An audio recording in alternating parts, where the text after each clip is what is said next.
Hey friends, are you worried that your projects are just going to get set to one side? There's no interest in your company to continue them? Well, the good news is today we're going to cover two new tools that are going to help bring continuous change, make continuous change truly continuous in your business. All right, so let's go ahead and take a look.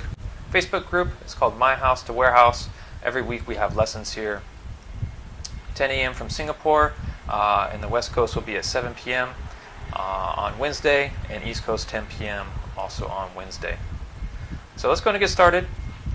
We're going to be covering two visual aids that's going to help stay organized and keep the team motivated for continuous improvement. We're going to be following this book, Communication for Continuous Improvement Projects.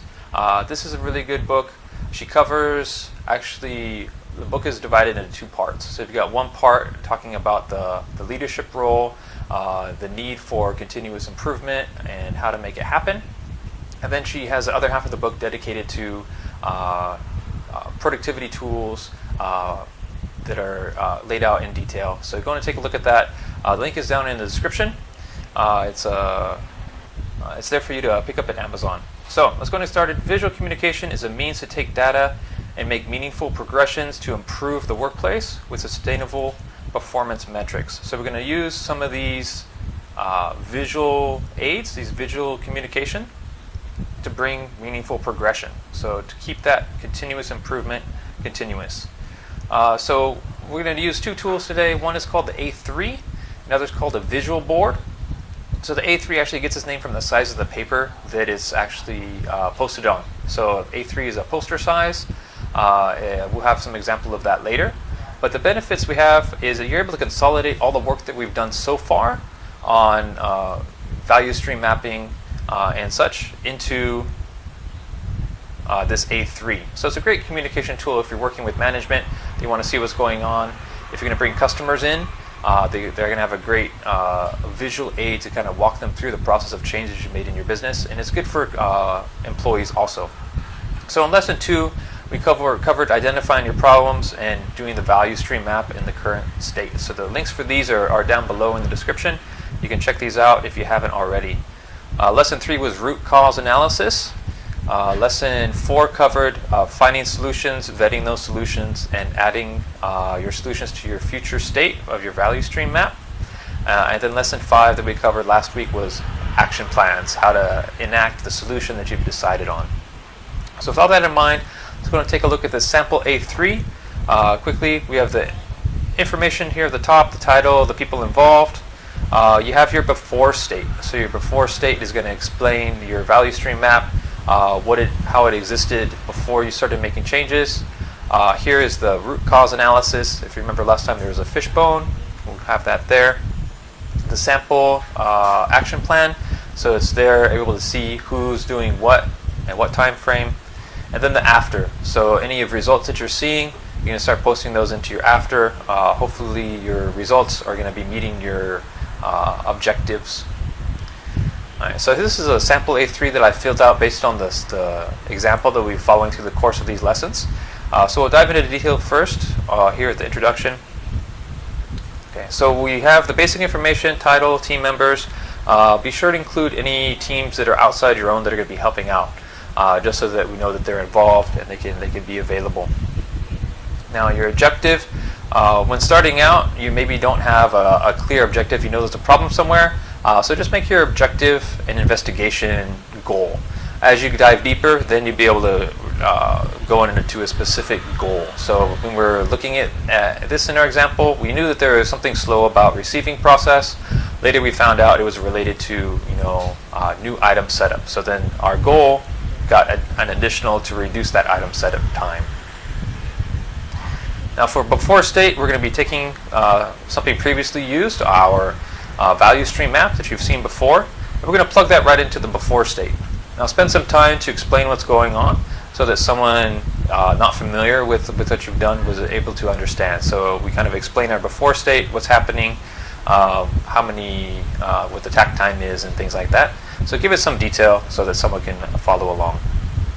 Now for our fishbone, you remember last time our fishbone was this example.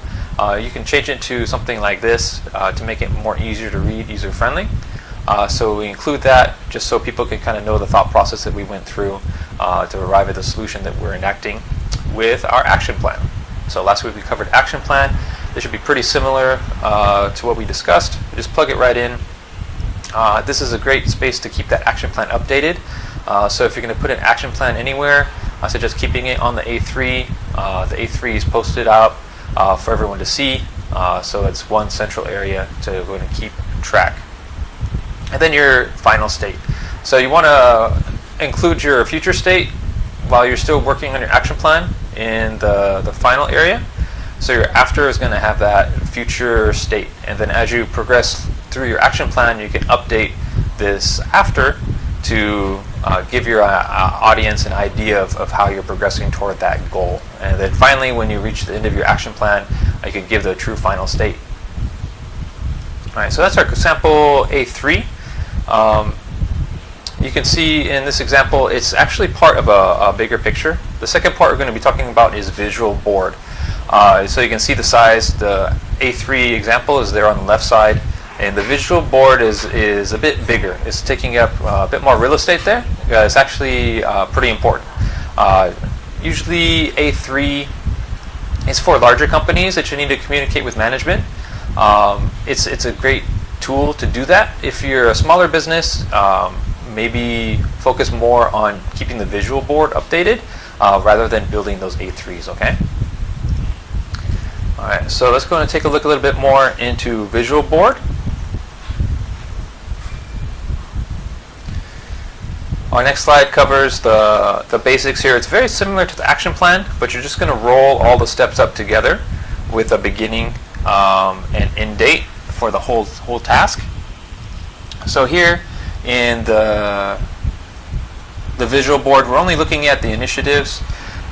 This here example is in phases. Now you don't necessarily have to make your project split into phases. It kind of depends on the situation of your project. And notice here that it's kind of organized by target. So our target here is to reduce cycle time. Now you may want to focus on another target, reducing costs, improving quality, reducing customer errors. So go ahead and organize it by your goal, your productivity goal. It's a great way to do that, and they don't have to be related. All these are related to receiving, but they don't necessarily have to be. Now taking a look at your status, and also want to take a look at your issues. So keep your status there, but also make sure there's a space to put the issues. So you can see they're posted here. We got a target needs to be reset. We're going to need some budget approval. So make sure that those are posted up on the board so that all can see that there's action that needs to be taken. So that's going to help keep the project moving, make your continuous improvement truly continuous. If you're going to know what the roadblocks are, have them posted up so that they can be overcome with the whole team. Also, use your color coding to see when deadlines are coming up. It's a very good to help prioritize during meetings. So we have a yellow coming up. You're going to want to focus on the yellow and red. Red is past due, yellow is coming due. All right. I want to remind you of the book we talked about last week, the 100-Day Action Plan. They're talking about how experienced, successful leaders inevitably say that getting people aligned around a vision and values is the most important thing that they do. And they focus on the starting point, and indeed the foundation is the burning imperative. So we talked a lot about that last week. I just want to mention it again here because it's going to be important. As the visual board benefits, visual board is really just a tool to keep you organized. It takes a lot of time to keep people motivated, right? So utilize that burning imperative we talked about last week. Get a meeting going every week to kind of discuss these things. And what you're going to do is have a routine. So at least once a week, get around your visual board and make sure that it's been updated before with the most current information. What that's going to do is going to be have all of your team focused on performance, because they're going to want to have updates every week. They want to have it moving forward. And once you have, this incentive for performance, there's going to be ownership. So people are going to start taking ownership of their projects, making sure that they complete. During the weekly meeting, make sure there's communication. There should be open communication. Hey, I need help. This is coming up. I need this person to do this. I'm having trouble getting in contact, or whatever the issues may be. Make sure there's free and open communication, no blame, no scolding, things of that nature. Keep it open communication. And then what's going to happen after that is there's going to be a dynamic flow in the communication, in the project. And that's when you get to the point where your continuous improvement becomes continuous. It becomes dynamic. It has kind of a will of its own. So work through this process. And then as you achieve more, people are going to have more free time. They're going to see the benefits of your improvement projects. And that's going to allow you more time to improve and go deeper, more in-depth projects. Okay? So that's the goal of visual boards. So a quick lesson today, guys.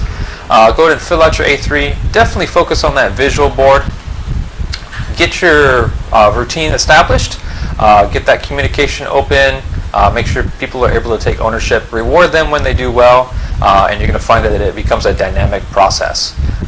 Again, so we're going to be using the tools of A3 and visual board, but it's really going to be up to the team, right, to instill those improvement processes and make them actually continuously improve. All right, so if you have any questions on that, I'll be glad to support in our group.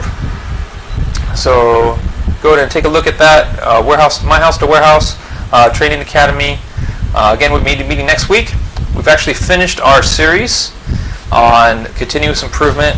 We're going to be talking about more small business related items going forward.